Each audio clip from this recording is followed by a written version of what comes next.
Hi everyone, my name is Supriya और आप देख रहे हैं सुमा एस्ट्रोलॉजी और सुमा एस्ट्रोलॉजी में आपका स्वागत है। आज हम बात करेंगे 12th हाउस के बारे में। इस भाव से जातक के खर्चों के बारे में पता चलता है, कहाँ खर्च होंगे और कहाँ नहीं खर्च होंगे, खर्च कम होंगे या ज़्यादा होंगे, ये 12th हाउस से पता चलता है। दरिद्रता होगी, पाप, नुकसान इत्यादि का विचार 12th हाउस से किया जाता है। मस्तिष्क में अचानक उत्पन्न होने वाले विचार का भी बोध 12th हाउस से ही होता है। जातक की विदेश यात्राएं लाभ होगा या हानि, विदेश निवास होगा या नहीं, यह भी द्वादश भाव से पता चलता है। जातक कंजूस है अथवा फिजूल खर्ची वाला है, इसका भी बोध द्वादश भाव से ही होता है।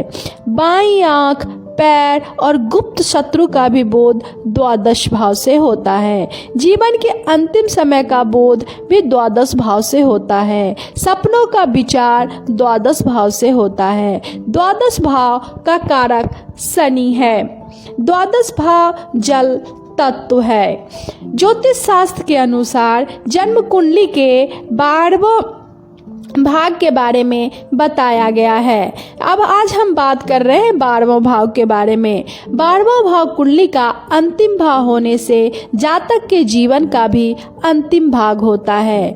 पहला भाग लग्न से गणना करने पर 12वां भाव सबसे अंतिम भाव है। उसी प्रकार लग्न जीवन आरंभ का सूचक है, 12वां भाव जीवन की समाप्ति को प्रदर्शित करता है। लग्न पहला भाव जातक की जीवन शैली है तो उसकी ऊर्जा का पूर्ण समावेश भी निहित रहता है। कुंडली का 12वां भाव को एक अदृश्य क्षेत्र माना जाता है जो सपनों, भावनाओं और रहस्यों जैसी भौतिक रूपों से रहित जातक में शामिल होता है।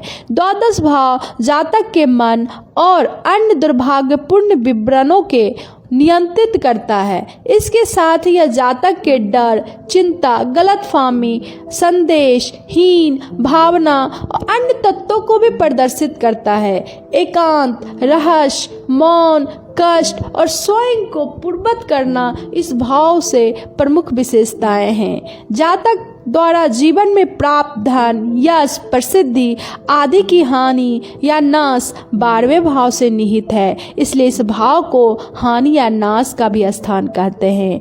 वैराग्य भाव यानी कि ज्योतिष के 12वें भाव आध्यात्मिक पथ पर चलने वाले लोगों के लिए बड़ा महत्वपूर्ण होता है। इसके अलावा इस भाव का प्रभाव आश्रम, ध्यान केंद्रों, मठों और पूजा स्थलों पर भी पड़ता है। सपनों, भावनाओं, रहस्यों जैसे अदृश्य क्षेत्र पर 12वें भाव का नियंत्रण होता है। यहाँ तक कि गुप्त चिंताएं, डर, तनाव, हीन भावना सभी भाग्यशाली मामलों पर भी नियंत्रण 12वें भाव से ही रहता है। वैसे आपकी कुंडली का जो ये अंतिम भाव है यह भौतिक सुखों या आसक्तियों के बंधनों से आपकी आत्मा के आज़ाद होने के बारे में बताता है। हम सभी को यह मालूम है कि हम खाली हाथ आए हैं और खाली हाथ इस दुनिया से एक दिन चले जाएंगे। चाहे लोभ हो या प्रगति, सफलता हो, फिर यश, धन और संसार के बाकी मोह, सारी चीज हमारे साथ केवल तभी तक है जब तक हमारी सांसें चल रही है। सबसे ऊंचे स्तर पर हम विचार करें तो हम यह पाते हैं कि 12वां भाव इन भौतिकवादी सुखों को त्यागने की हमारे अंदर मौजूद क्षमताओं और इच्छाओं को निर्धारण करता है। वैदिक ज्योतिष में 12वें भाव का दुर्भाग्य, अशांत समय, चुनौतियों एवं खर्चों के साथ बहुत गहरा रिश्ता होता है।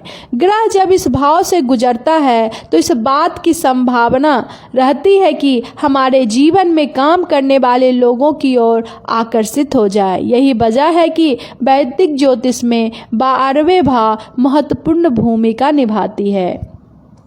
अगर आपको ये वीडियो पसंद आया है तो प्लीज़ लाइक एंड सब्सक्राइब कर दें। धन्यवाद।